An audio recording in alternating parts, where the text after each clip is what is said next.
Good morning, hodlers. Welcome back to the show. It's just me today, so I just wanted to give you an update on what's going on in the market. So, this is something I've been saying. I've been researching crypto for over 5 years, probably even longer now, 2024. Who knows, right? The entire world is moving to the blockchain. Every institution, every bank, every corporation will be moving to the blockchain, tokenizing real world assets. Okay.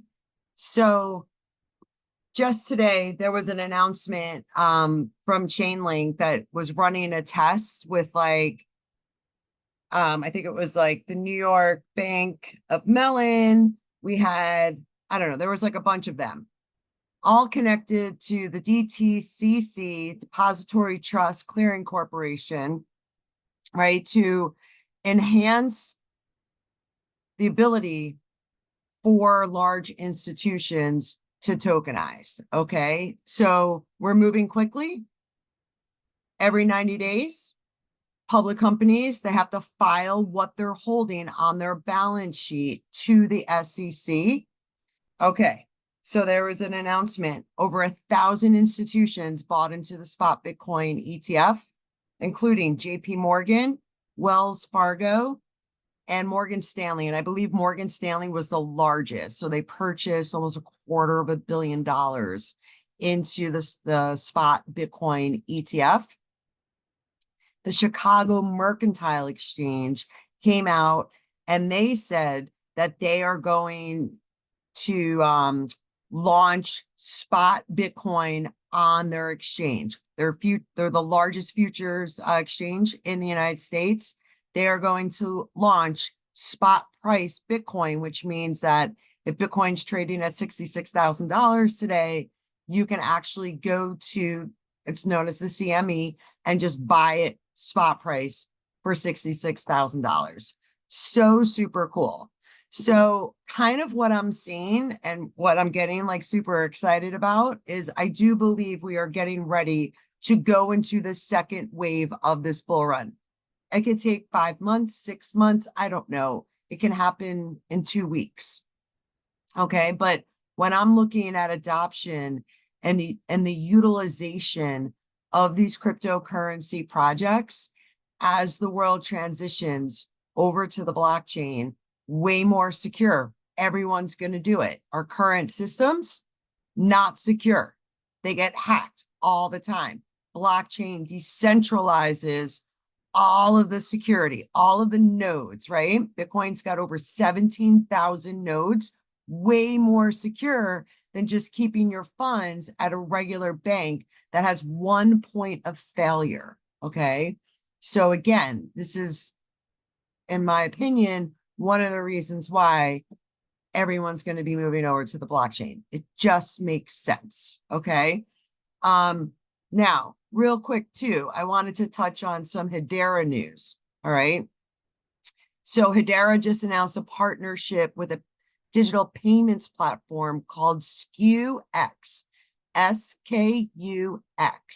Okay. So they also signed an agreement with Visa to accelerate digital transformation for select merchants and consumer packaging goods.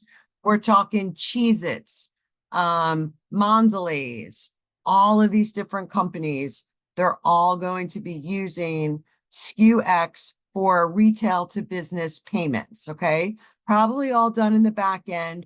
The average person's going to be using, your Visa card or whatever it may be, but all that back end processing, all that settlement is going to be done with very specific crypto projects. And I believe that Hedera Hashgraph is going to be one of the big winners. Not financial advice, not a financial advisor. I'm just some lady who loves talking about crypto, right? I am immersed in this stuff. All right. Now, at the same time, and this is all going on all within this week, this is absolutely insane. The Senate is voting, and they voted yes to allow large regulated financial institutions to custody cryptocurrency. So this would include banks. The Senate went ahead and passed it. Biden already said he would veto this. Let's see if he does.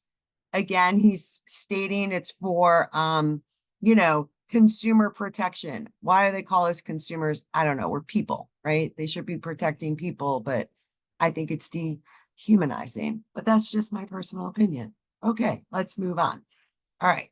So the strides that we are making in 2024, again, I'm truly believing we are moving into this next leg of the bull cycle. So I'm speculating, but for me, by the end of the year, especially with an election year, they'll probably cut rates. They got to pump up the market, get whoever they want running, get the person elected, pump up that market, keep that market up.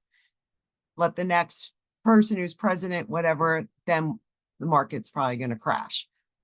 We're going to watch this. But again, the entire world is moving to the blockchain.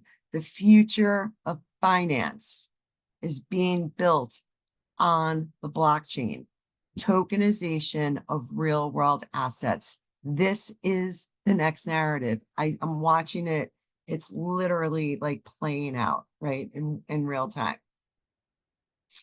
Another awesome adoption project that I think we should all keep an eye out, specifically with Hedera, is that they partnered with IBM and the Mayo Clinic to secure a platform for managing healthcare data. All of our healthcare data is going to be moving to the blockchain. Let's see, how big piece of a pie Hedera Hashgraph is going to be able to do this. If you're new to crypto, you could jump on Coinbase.com, sign up for an account. There's also another really good exchange called Uphold. Sign up for an account. All KYC. Once you buy your crypto, I recommend you buy a hardware wallet, and then you're sending your tokens from those centralized exchanges to the blockchain so you become your own bank. So super important. All right, cool. So the next thing I kind of wanted to talk about, and I think there's something we should keep an eye out, is the metaverse. So a couple years ago, Rosie Rios, the 43rd Treasurer of the United States government, she said, if I was going to invest my money, I would follow the money.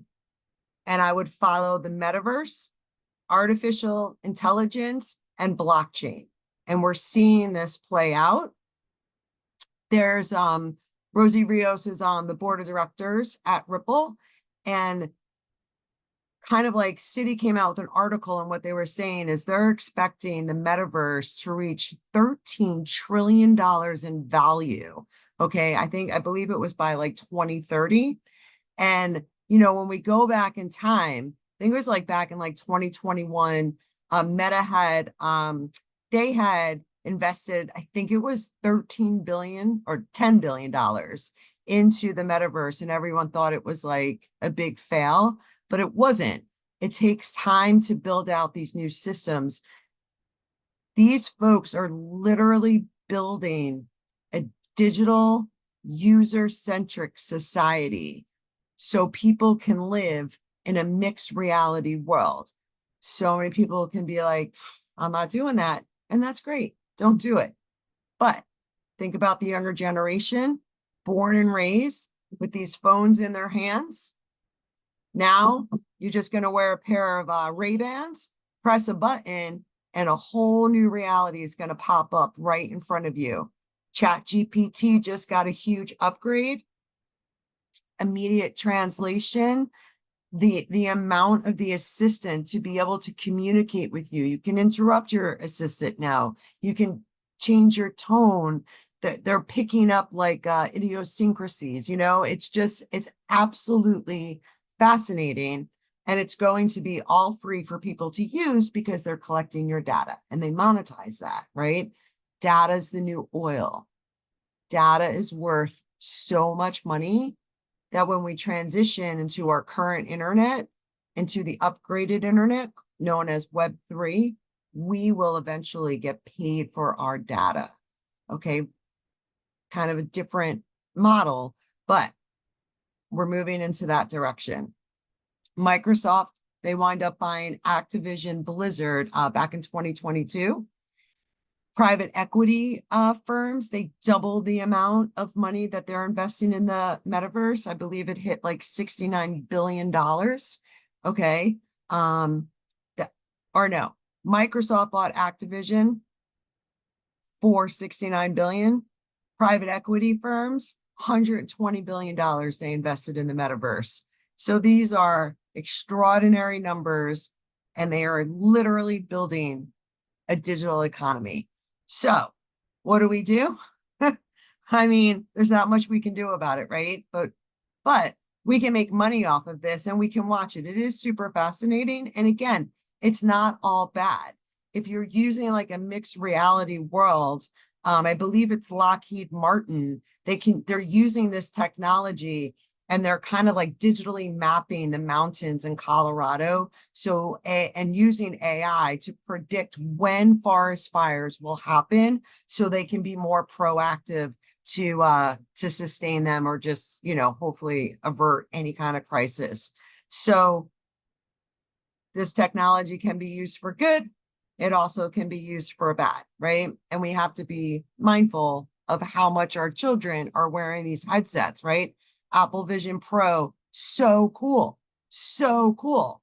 But we don't want to live in the metaverse 8 to 10 hours a day. We have to figure out a way to have balance.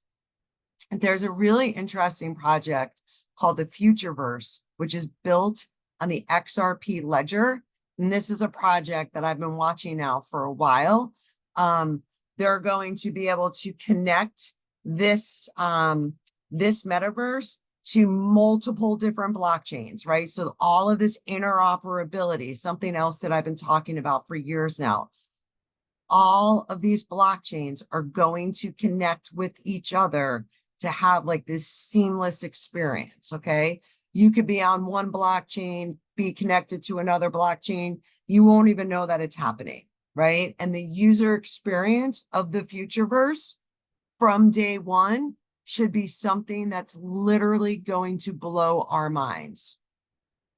They've been building this for 5 years, 200 visionaries, including the person who created Ready Player One. It's called the Readyverse, partnered with Futureverse. We got Reebok. We got some big time names developing out this metaverse, and all being connected and bridged to other blockchains using a network called the Root Network. Might be something you want to jot down, maybe do some research. I know it gets a little crazy. We all own so many coins, but last I checked, Root was trading at about 4 cents. And again, it's going to be that bridge to connect with Ethereum and all these other different blockchains. So feeling so super bullish. We got Hashgraph, we got XRP, Chainlink, Arweave's hitting almost $50 today. We're moving into a new world. The future of finance is built on the blockchain. And if you have any questions at all, please feel free to reach out, digitalcoach@protonmail.com. Find out how to become part of our super supportive group and learn about how we can take part and be a part of what I believe to be the greatest transfer of wealth in human history. All right, y'all. So until next week, we're going to hodl on.